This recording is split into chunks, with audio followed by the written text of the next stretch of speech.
আজকের ভিডিওতে আমি আলোচনা করব কোন কোন রাশি 2025 সালে সম্পত্তি কেনার প্রবল যোগ রয়েছে।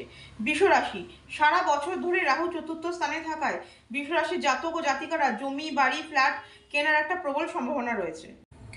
এরপর আসা যাক কর্কট রাশিতে। এপ্রিল 2025-এর পর কর্কট রাশির জাতক ও জাতিকাদের সম্পত্তি কেনার জন্য একটা শুভ সময় আসবে, আর পুরানো সম্পত্তি সংক্রান্ত সমস্যা মিটে যাওয়ার একটা যোগ দেখা যাচ্ছে।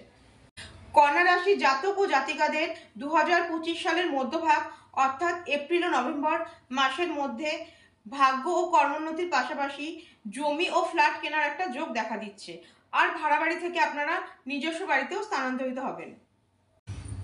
ধনু রাশির জন্য বলবো, বৃহস্পতি চতুর্থ ঘরে থাকায় মে মাসের পর থেকে আপনারা সম্পত্তি সংক্রান্ত ক্ষেত্রে একটা শুভ ফল পাবেন, আর কেউ কেউ পৈতৃক সম্পত্তিও লাভ করতে পারেন। মকর রাশির জন্য বলবো, 2025 সালের শেষ ভাগে অর্থাৎ অক্টোবর থেকে নভেম্বরের মধ্যে সম্পত্তি বিনিয়োগের একটা ভালো সময়। এছাড়া ব্যবসার জন্য জায়গা কেনার একটা যোগ রয়েছে।